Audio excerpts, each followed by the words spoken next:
Les angoisses du créateur. L'éloignement de l'Olévélon, 1997. Charles Millet est un auteur dramatique. La veille a eu lieu la première représentation de sa 5e pièce de théâtre. Il est en train de prendre le petit déjeuner avec sa femme Denise et s'interroge.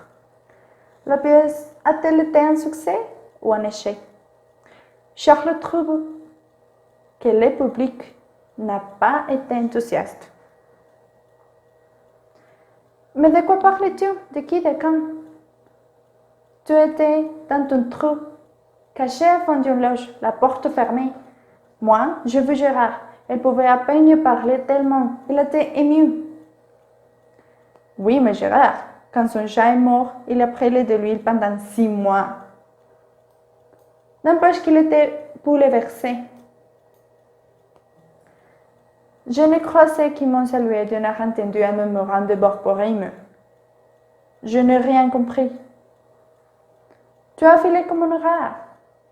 Et maintenant, dans ton silage, je ne pouvais plus. Alors comment sais-tu ce qu'ils ont dit? Mais je m'en fous de ce qu'ils ont dit. Ce qui compte, c'est que je sentis moi cette peur partout. Et pour tout le monde, les auteurs, les metteurs en scène, les directeurs, la mienne me suffit, merci. Les lumières s'éteignent, la conversation s'arrête, les rideaux s'ouvrent. Il n'y a plus rien à faire qu'à juger. La pièce commence. Tout me semble mauvais, rien ne passe. Je regarde, j'écoute. C'est moi qui ai écrit ça? Je ne vois plus rien. Je ne sens plus rien. Ces mots, c'est juste ce silence qui voulait dire tant de choses. Et là, ce soir-là, c'est comme un match de tennis où toutes les valets tomberaient dans le filet.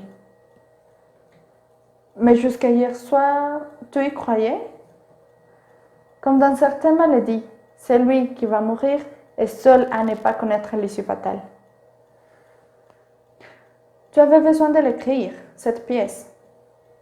Ce n'est pas parce que j'ai eu besoin de l'écrire qu'elle est réussie. Ce désert de silence ne présage rien de bon. Ils pensaient que tu te couchais tard. Ils ne veulent pas t'importuner. Ça me rappelle quelque chose, pas toi? Quoi donc? Une pièce en costume qui se passe à Venise. Les Foscari? Ah non, pour les Foscari, on a tout de suite. Qu'est-ce qu'on a su? Eh bien que c'était un échec. Pas du tout. Tu m'as tenu le même raisonnement. C'est un peu ce qui les trouble. Ils n'ont pas envie d'en parler. Ils ne veulent pas t'importuner. Ça, je dois le reconnaître honnêtement.